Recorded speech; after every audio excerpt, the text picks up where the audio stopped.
Hello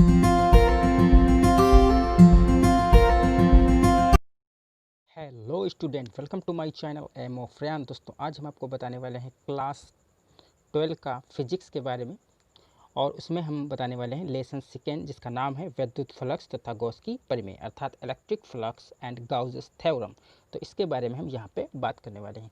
दोस्तों, हम आपको बताएंगे विद्युत फ्लक्स, इलेक्ट्रिक फ्लक्स क्या होता है, इसकी परिभाषा क्या होती है, और मैं यहाँ पे बात करूँगा कि विद्युत फ्लक्स का मात्रक क्या होता है और विद्युत फ्लक्स का विमा क्या होता है। दोस्तों, यहाँ पे मैं जो आपको मात्रक व विमा बताऊंगा वो बिल्कुल ही एकदम इजी और आसान तरीके से समझाऊंगा। ये नहीं है कि मैं ये बता दूंगा कि ये विमा होती है और इसको रट लो, तो रटोगे जो चीज़ वो आप भूल सकते हो। मैं यहाँ पे बिल्कुल आपको समझाने वाला हूँ कि किस तरीके से विद्युत फ्लक्स की विमा को निकाला जाता है, ताकि वो जो है आपके माइंड में हमेशा के लिए परमानेंट छप जाए। तो दोस्तों, इस वीडियो को शुरू से लेकर लास्ट तक देखेंगे, तभी आपको ये टॉपिक बहुत ही आसान और सिंपल हो जाएगा। तो चलिए दोस्तों, स्टार्ट करते हैं। हमारे पास है विद्युत फ्लक्स। तो इलेक्ट्रिक फ्लक्स क्या होता है, हम इसकी पहले परिभाषा पढ़ते हैं कि विद्युत क्षेत्र में स्थित किसी काल्पनिक पृष्ठ पर विद्युत फ्लक्स उस पृष्ठ से होकर गुजरने वाली विद्युत बल रेखाओं की संख्या की माप है। एक बार हम फिर से पढ़ते हैं इसको। विद्युत क्षेत्र में स्थित किसी काल्पनिक पृष्ठ पर विद्युत फ्लक्स उस पृष्ठ से होकर गुजरने वाली विद्युत बल रेखाओं की संख्या की माप है। दोस्तों, अब हम इसको समझाते हैं। जैसे कि ये हमारे पास कह रहा है कि एक विद्युत क्षेत्र है, तो मान लिया हमारे पास ये क्या है, एक इलेक्ट्रिक फील्ड है। इस प्रकार से दोस्तों इलेक्ट्रिक फील्ड को दर्शाया जाता है। तो मान लिया हमारे पास ये इलेक्ट्रिक फील्ड है, और इस इलेक्ट्रिक फील्ड में एक काल्पनिक पृष्ठ स्थित है। तो जैसे मान लिया हमारे पास इस इलेक्ट्रिक फील्ड में एक काल्पनिक पृष्ठ स्थित है। ये इस प्रकार से मान लिया ये हमारे पास एक पृष्ठ स्थित है। ये क्या है, विद्युत क्षेत्र, और ये क्या है, ये एक पृष्ठ इस विद्युत क्षेत्र में स्थित है। तो इस पृष्ठ से होकर गुजरने वाली विद्युत बल रेखाएं, तो इस पृष्ठ से जितनी भी विद्युत बल रेखाएं पास हो रही हैं, इनकी संख्याओं का योग जब हम करेंगे तो हमको क्या पता चल जाएगा, विद्युत फ्लक्स पता चल जाएगा। उसी को कहते हैं विद्युत फ्लक्स। दोस्तों, मैंने क्या यहाँ पे आपको बताया है कि अगर हमारे पास मान लिया ये विद्युत क्षेत्र है, और इस विद्युत क्षेत्र में हमारे पास क्या स्थित है, एक पृष्ठ स्थित है। सपोज ये हमारे पास एक पृष्ठ स्थित है। तो इस पृष्ठ से जितनी भी विद्युत बल रेखाएं पास हो रही हैं, ये जो विद्युत बल रेखाएं हैं, ये जितनी भी विद्युत बल रेखाएं पास हो रही हैं, उसी की जो संख्या का योग करेंगे तो हमको क्या पता चल जाएगा, विद्युत फ्लक्स। तो ये यहाँ पे डिफिनेशन इसकी लिखी हुई है, आप याद कर सकते हैं, और अच्छे से मैंने आपको समझा दिया है। उम्मीद है आपको समझ में आ गया होगा। तो अब हम बात करते हैं कि विद्युत फ्लक्स का मात्रक क्या होता है। दोस्तों, विद्युत फ्लक्स का मात्रक समझने से पहले हम पहले बात कर लेते हैं कि विद्युत फ्लक्स का सूत्र क्या होता है। तो विद्युत फ्लक्स का सूत्र यहाँ पे हम लिखते हैं। विद्युत फ्लक्स का सूत्र होता है फाई बराबर ई ए कॉज थीटा। ये होता है विद्युत फ्लक्स का सूत्र। तो विद्युत फ्लक्स का सूत्र क्या हुआ, फाई बराबर ई ए कॉस थीटा। दोस्तों, इसको बोलते हैं फाई, और विद्युत फ्लक्स को काहे से प्रदर्शित करते हैं, फाई से प्रदर्शित करते हैं। अगर आपके पास कहीं पे फाई बनी होगी तो इसका मतलब होता है विद्युत फ्लक्स। इसका मतलब होता है विद्युत फ्लक्स। तो यहाँ पे विद्युत फ्लक्स का सूत्र हुआ कि फाई बराबर ई क्या है, विद्युत क्षेत्र की, जो यहाँ पे हमारे पास विद्युत क्षेत्र है, इसको हम कहाँ से दिखा रहे हैं, ए से। और जो हमारे पास ये एरिया है, सरफेस जो यहाँ पे रखा हुआ है, एरिया पृष्ठ जो रखा हुआ है, उसको हम ए से डिनोट कर रहे हैं। और कॉस थीटा क्या है, ई व ई के बीच, ई व ए के बीच जितना भी एंगल बन रहा है वो हम बोल रहे हैं कॉस थीटा। जैसे कि सपोज मैं आपको समझाने की कोशिश करता हूँ कि ये हमारे पास है मान लिया विद्युत क्षेत्र, और इस विद्युत क्षेत्र में ये पृष्ठ रखा हुआ है। तो यहाँ पे ये एरिया के लिए ए और विद्युत क्षेत्र के लिए ई, तो ए व ई के बीच जो भी कोण बन रहा है वो है हमारे पास कॉस थीटा। तो उसको हम बोलते हैं ई व ए के बीच का कोण है ये कॉस थीटा। तो फार्मूला हुआ फाई बराबर ई ए कॉस थीटा। तो दोस्तों, अब हम यहाँ पे निकालते हैं मात्रक, विद्युत फ्लक्स का मात्रक। तो मात्रक क्या होता है दोस्तों, अब यहाँ पे देखिए विद्युत फ्लक्स का मात्रक आप किस प्रकार से निकाल सकते हैं। तो यहाँ पे है ई क्या है, विद्युत क्षेत्र। तो विद्युत क्षेत्र का मात्रक आपको पता होगा, मैंने इससे पहले वाले वीडियो में जो लेसन फर्स्ट पढ़ाया था आपको फिजिक्स का, कूलाम का नियम, तो उसमें ये मैंने विद्युत क्षेत्र का मात्रक आपको बताया था। तो आप वो वीडियो पहले देख सकते हैं। तो वहाँ से मैंने ये फार्मूला बनाया था। तो वो क्या होता है, न्यूटन प्रति कूलम, न्यूटन प्रति कूलम, ये होता है विद्युत क्षेत्र का जो मात्रक होता है वो न्यूटन प्रति कूलम। और यहाँ पे ए का मात्रक क्या होगा, ए का मात्रक होता है मीटर स्क्वायर, ए का मात्रक होता है मीटर गुणे मीटर अर्थात मीटर स्क्वायर। तो यहाँ पे विद्युत फ्लक्स फाई का मात्रक क्या बना, जाके फाई का मात्रक बना न्यूटन डेश मीटर स्क्वायर प्रति कूलम। तो ये हो गया हमारे पास फाई का मात्रक अर्थात विद्युत फ्लक्स का मात्रक।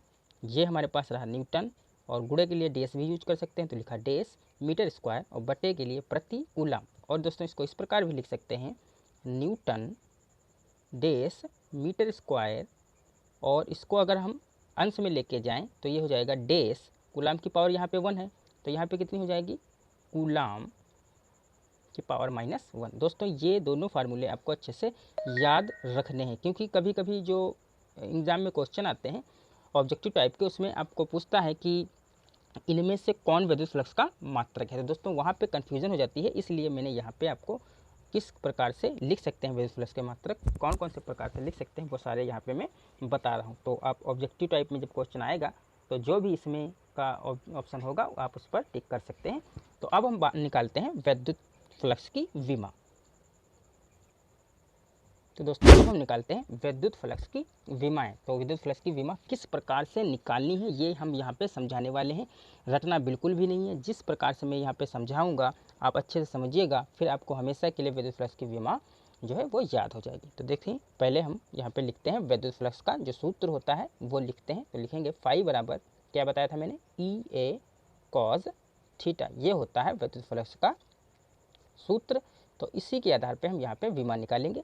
तो यहाँ पे ई का मात्रक क्या होता है, न्यूटन बटे कूलम, न्यूटन बटे कूलम, और गुणे ए एरिया है तो उसका हो जाएगा मीटर गुणे मीटर अर्थात metre square. Cos theta angle है तो वहाँ पे वो लिखने की कोई आवश्यकता नहीं है। तो न्यूटन क्या है, न्यूटन किसका मात्रक है, न्यूटन है बल का मात्रक। तो यहाँ पे हम बल की विमा लिखेंगे जो होती है mLt की पावर -2, और यहाँ पे हम लिखेंगे मीटर की विमा। तो मीटर की विमा होती है एल, यहाँ पे है मीटर स्क्वायर तो हम लिख देंगे एल स्क्वायर भाग कूलम। कूलम क्या होता है, आवेश का मात्रक है, तो यहाँ पे हम लिख देंगे आवेश का विमा लिखेंगे, वो होते हैं ए टी। तो दोस्तों यहाँ पे इन सभी की मैंने विमाएँ लिखी। न्यूटन, न्यूटन किसका मात्रक है, बल का, तो मैंने बल की विमा लिख दी। बल की विमा होती है mLt की पावर -2, और मीटर, मीटर एक लंबाई है तो उसको मीटर की विमा क्या होती है एल, और यहाँ पे मीटर स्क्वायर था तो हमने कर दिया एल स्क्वायर। फिर भाग में क्या था कूलम, कूलम क्या होता है आवेश का मात्रक, तो आवेश की विमा होती है एटी। अब इसको हम सरल करेंगे तो ये हो जाएगा ये हो जाएगा LT की पावर -2, ऐसे कैसे लिख लेंगे, ये एल स्क्वायर यहाँ पे लिख लेंगे। और ये जो है हर से अगर अंश में जाएगा, हर से यहाँ से उठा के अब यहाँ ले जाएंगे तो इनकी पावर कितनी थी, इसकी पावर 1 थी, इसकी पावर 1 थी, अंश से इसको हर से हम अंश में ले जाएंगे तो पावर क्या हो जाएगी माइनस की, तो ए की पावर क्या हो जाएगी -1 और टी की पावर क्या हो जाएगी -1। अब हम इसको सही करते हैं तो यहाँ पे हो जाएगा m की पावर 1 है, ये लिखना अनिवार्य नहीं है तो लिखेंगे m। फिर l कितना हो जाएगा, l की पावर कितनी हो जाएगी, ये एक हमारे पास एक पावर तो ये हो गई l की, और ये 2 पावर तो l की पावर कितनी हो जाएगी 3 हो जाएगी, तो हो गया mL3।